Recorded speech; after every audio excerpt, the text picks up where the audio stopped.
magaalada Beledweyne ee xarunta gobolka Hiiraan waxaa ka dhacay kulan ay yeesheen madaxda ugu sarreysa ee maamulka Hirshabelle iyo qaar ka mid ah bulshada ku nool magaalada Beledweyne waxaana kulanka loogu hadlay sida ay wada shaqeyn karaan shacabka iyo mas'uuliyiinta maamulka Hirshabelle. Wasiirka madaxtooyada Hirshabelle Xildhibaan Cabdullaahi Maxamed Cadow ayaa sheegay in dadka ku nool gobolka Hiiraan loogu baahan yahay in ay la shaqeeyaan madaxda maamulka Hirshabelle asigoo tilmaamay in dadka ku nool gobolka Hiiraan aysan weli aqoonsaneen maamulka Hirshabelle. waxaan la soconnaa dowlad goboleedka Hirshabelle inuu dhisan yahay muddo 2 sano iyo bar ah dadkii Hiiraanna ay weli aysan aaminsaneen maamulkaani inuu maamul ayaga ay wax ka leeyihiin maadaama sidii loo dhisay oo aan dib ina ugu noqono ahayd si degdeg ah waagii dowladdii hore Xasan Sheikh. waxaan rabnaa markii inaan tusno bulshada ku nool degmada Beledweyne gaar ahaan guud ahaan Hirshabelle in dowladdaani ay dowladeedii tahay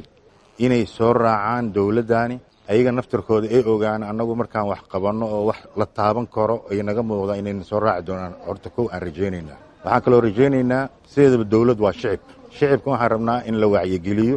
laga dhaadhiciyo in labadan gobol oo walaalaha ay isku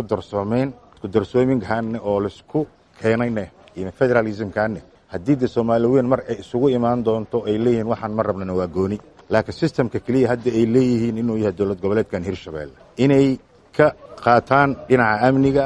shacabka deeyihiin dhinaca dhaqaalaha. magaalada Beledweyne waxaa ku sugan madaxda ugu sarreysa ee maamul goboleedka Hirshabelle waxaana maalmihii ugu dambeeyay ka soconayay magaalada Beledweyne kulamo kala duwan oo ay la qaadanayeen qaybaha kala duwan ee bulshada ee ku nool magaalada Beledweyne.